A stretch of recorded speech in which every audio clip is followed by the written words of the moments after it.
You can currently see here that the 250 moving average and 350 moving average is much more of a support to BTC on bear market compared to 200 moving average. And also here on the total market cap, the 250 moving average and 300 moving average are much more of a support compared to 200 moving average. So in this video, I'm going to walk you through and show you why the 250 moving average and 300 moving average is much more of a support compared to the 200 moving average. And also whenever Bitcoin drops below this 250 moving average, this is when the bottom is usually formed, or this is where capitulation keeps in. And also I will share with you some key level of support and resistance here on the Bitcoin price chart here, and as well as this new price pattern that is currently forming on the 4 hours time frame. So make sure you sit around and watch this video to the end.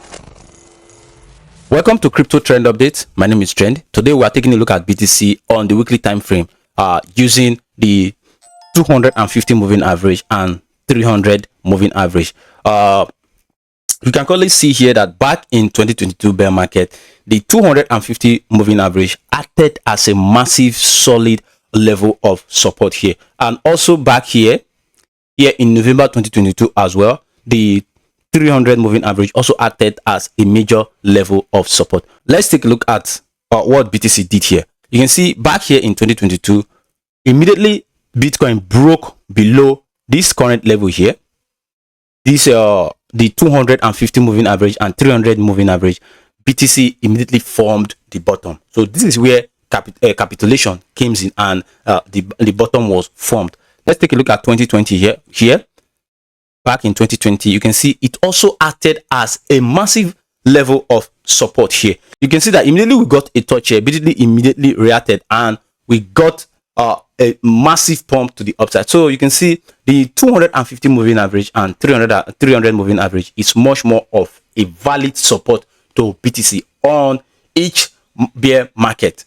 Now let's take a look at 2018. 2018 didn't get a touch, but it almost touched it, which also acted as a massive level of support here. Now let's take a look at this current circle.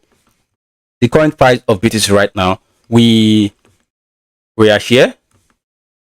All right, okay, we are here above the 250 moving average and the 300 moving average. Now in my own opinion, in order for we to see the bottom and the capitulation of BTC, I'm expecting BTC to get a touch here on the 250 moving average, or get a touch on the 300 moving average. And if we should take our measurement and get to look into how much drawdown we will get in order for we to touch the 250 moving average and also the 300 moving average, let's take our here.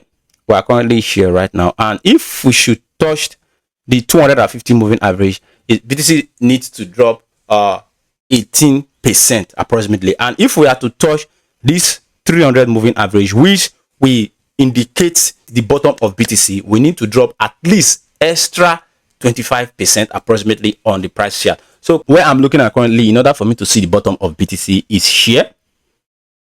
Is a level here, the 250 moving average, which is currently sitting at the 55k level. And also if we are to touch and get a bottom formation on the 300 moving average, here we are to hit the 51k level approximately. Yesterday on my video, I talked about this 4 years market cycle on BTC and how we have been performing in the past 2 years. And also if we actually repeat history of the 4-year cycle, we are going to see BTC dropping to as low as 35k approximately. This is still very valid, but if we take a look at it on another angle, using the 250 moving average and the 300 moving average, you see the bottom of BTC is expected to be formed at this 51k level approximately. This is what I'm currently looking at.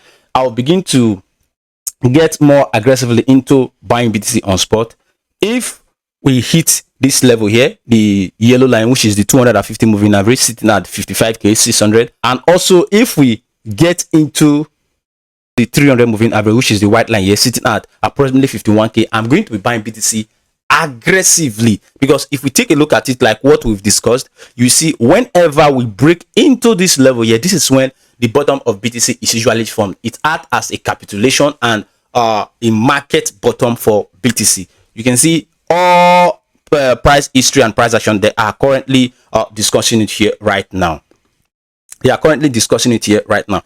Even here, March 2023, you saw the wick below the 250 moving average, and we got a massive rally to the upside. Also back here in 2022, like I've said before, and even here in 2020, the COVID, we got a touch here and we rally to the upside. And also here in 2019, we didn't get a touch, but if you look at it, it acted as a major key level of support as well. Now, if we also input the 250 moving average and 300 moving average into the total market cap of the crypto market, you will see here it also acted as a massive level of support here on the total market cap of the crypto market. Back here in 2022, we saw it here. We saw it here hitting this level here, and boom, this is where the bottom was formed on the total market cap, which also printed the bottom on BTC share. Okay, which also printed the bottom of BTC here. So if you compare it here now, the 250 moving average and 300 moving average, they are much more an indication of bottom formation for the crypto market. And also back here in March 2020, which is also on BTC price chart here, March 2020 here during the COVID, it hitted the level here, and also on the market cap here, it hitted the level here as well, and this is where the bottom was formed on the total market cap of the crypto market. And also back here in 2018, which is also here, we didn't get a touch, but it acted as a major level of support. Now if you take a look at it on the market cap, it didn't get a touch as well, but it acted as a major key level of support. So currently I'm waiting on BTC in two scenarios right now. I'm waiting for BTC is either to give me this price action here, this price action here of the 4-year circle, or I'm waiting on BTC to print the same price action here on the 250 moving average and 350 moving average. So this is what I'm currently looking at on BTC right now. But if we take a look at BTC on the 4-hour time frame here, you will currently see we are printing a new signal that we really need to pay attention to. Now here on the 4-hour time frame here, we are in this symmetrical triangle formation since back here, since February 5th. We have been here now. It's almost 2 weeks now. We have been on this formation of this triangle, and I'm going to be trading it in both ways. So currently I'm not in a short position nor in a long position right now. I'm waiting for a break above or a break below from the triangle in order for me to position myself. If we get a break above, I'm going to position for a long position, and if we break below, I'm going to position myself for a short position, and my target will be here. Let's get our target. So if we get a break above this triangle, I'm expecting BTC to hit this current target here, which is approximately 79k level. And also if we break below the triangle, we are going to get a price target of here at 59k approximately. So this is the current scenario I'm looking at now on the 4-hour price chart. Don't get me wrong, the 4-hour price chart is a day-to-day movement, short time movement. It can happen at any moment and it can happen at any time. But here on the weekly time frame, it takes days, it takes months, and it might even take years in order for this formation to form out. But on the short-term price movement of BTC here on the 4-hour time frame, this is what I'm planning to play out if any of the scenario happen. If we break above, I'm going to be entering a long position targeting 79k level, and also if we break below here, I'm going to be entering a short position targeting the 59k level. Now taking a look at ETH here on the daily time frame here, you can see in the past 1 day no much has changed, no difference and no changes since our last video. We are still below this key level of resistance here, sitting at $2,095 and also $2,216. And as long as we are below this level, ETH should be weak and bearish to me. And the next key level of support that I'm currently looking at, since we are unable to break above this key level of resistance here, is this current level here, which acted as a little bit of support in the past few days, sitting at the $1,800, and also this low here, this level here, the $1,556, and also $1,432.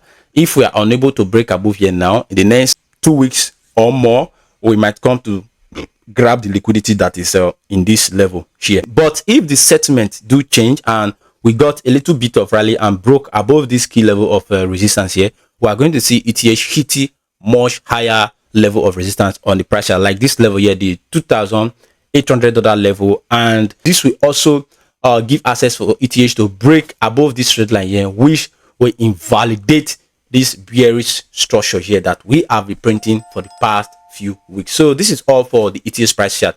Like I said before, no much has a change. Now taking a look at Solana on the daily time frame here, you can currently see here on the daily time frame as well, no much has changed on the Solana price chart. We are still here in this level here, above this key level of support, sitting at the $84 to $78 approximately. And as long as we're above this level, to me, Solana is very, very strong, because holding this level means a lot to Solana price share right now. And with this, we can begin to test much higher resistance, like this current level here, which I'll be talking about on this channel, the $104 level, and also this strong level of resistance here that has been a massive support since 2024. Is going to act as a massive level of resistance if we should get a little bit of rally from this level here, sitting at this $122 to $128. So this is what I'm currently looking at on the Solana price chart. And if we can break above here,